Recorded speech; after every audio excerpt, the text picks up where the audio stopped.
Welcome to the first episode of the PBM Mindset Talks podcast. Today's topic, basher or haters on social media with today's guest, Ella. Thank you, Kuya PBM. Glad to be here po. Okay, glad you can join me and thank you for gracing the podcast. Ella, first episode, let's go. Alam mo bang ayon sa mga pag-aaral, 80% ng mga online bashers ay may malalim na personal na insecurity. Ngayon, pag-usapan natin kung bakit ang mga taong walang nakikitang halaga sa sarili nila ay madalas silang ang pinaka-mapanghusga sa iba. Good day sa lahat! Ella here.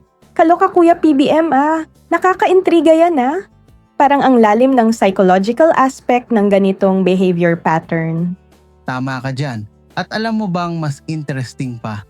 Base sa recent social media studies, karamihan sa mga bashers ay gumagamit ng mga ninja accounts or anonymous accounts at halos 75% sa kanila ay hindi nagpo-post ng sariling content. So parang may correlation between hiding behind anonymity at yung tendency na mang-bash ng iba, no? Exactly. At ito ang mas nakakagulat pa. Karamihan sa mga bashers ay active sa social media ng 6 hanggang 8 oras araw-araw. Pero halos zero ang productive engagement nila. Grabe naman yung oras na nasasayang nila sa pangbabash. Pero ano nga ba ang psychological explanation dito? Well, ayon sa mga eksperto, ito ay form ng psychological projection. Kapag may nakikita silang successful o masaya, para silang nakakakita ng salamin na nagpapakita ng mga bagay na wala sa buhay nila. Parang defense mechanism nga, no? Kesa harapin nila ang sariling insecurities. Tama! At alam mo bang may term para dyan sa psychology? Reaction formation, kung saan ang mga taong may pinakamalalim na insecurity ay sila pa ang pinakamataas mag-judge sa iba. Ang interesting naman niyan. Paano nga ba dapat i-handle ang ganitong klaseng mga tao? Base sa mga mental health experts, may 3 key approaches.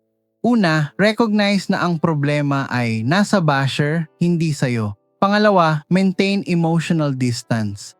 At pangatlo, focus on your own growth. Pero mahirap din siguro, no? Lalo na kung personal ang atake. Totoo yan. Pero isipin mo, studies show na 92% ng mga online bashers ay hindi mo makikilala personally. So bakit mo hahayaang kontrolin ng mga stranger na ito ang peace of mind mo? Parang ang dali pakinggan. Pero mahirap gawin in real life. Kaya nga may sinasabi silang digital wellness strategy.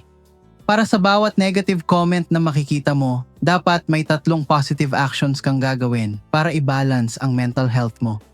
Oh, parang interesting yan, kuya Pwede mo bang i-elaborate kung ano ang examples ng positive actions na yan? Well, pwedeng mag-journal ka ng achievements mo, mag-reach out ka sa supportive friends o kaya naman mag-focus ka sa skill development. Ang key is to channel that negative energy into something productive. Parang effective nga yan. Kasi instead na ma-stuck ka sa negativity, ginagawa mong motivation. Exactly.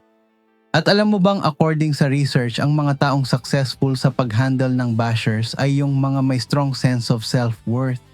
Hindi sila dependent sa validation ng iba. So ang pinaka-effective na defense pala against bashers ay self-development, no? Tama. At speaking of development, may interesting finding ang isang social media study. Ang mga taong focused sa personal growth ay 75% less likely na maapektuhan ng online bashing. Grabe. That's a significant number, At ito pa, research shows na ang mga bashers ay usually tumitigil kapag nakikita nilang hindi effective ang tactics nila. Parang bata lang na nagtatantrum. Kapag hindi mo pinansin, eventually titigil din. Parang ang hirap naman magkaroon ng ganyang mindset, Kuya PBM.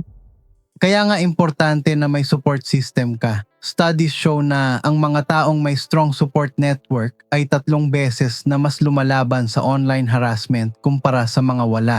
So ano ang concrete steps na pwedeng gawin para ma-build ang ganitong resilience? Una, set boundaries sa social media usage mo. Pangalawa, surround yourself with positive influences. At pangatlo, remember na ang success mo ang best revenge. Kasi according sa statistics, 95% ng bashers ay eventually magsasawa rin. Parang ang powerful nga ng mindset na yan, no? Instead na makipag-away, focus na lang sa growth. At sa huli, tandaan natin, your peace of mind is priceless. Hindi worth it na ipagpalit ito sa temporary satisfaction ng pagsagot sa mga bashers. Salamat sa napakahalagang insights na ito. Sana ay nakatulong tayo sa mga nakikinig. Tama. At remember, kung may bashers ka, congratulations, ibig sabihin may impact ka. Patuloy lang tayo sa pag-angat mga kaibigan. And this is the PBM Mindset Talks Podcast. Ito si Pinoy Bro nagsasabing God bless us all. At ako naman po si Ella. Thank you for inviting me, Kuya PBM. You're welcome, Ella. See you on the next episode, PBM Mindset Talks Podcast. Sa uulitin po, goodbye!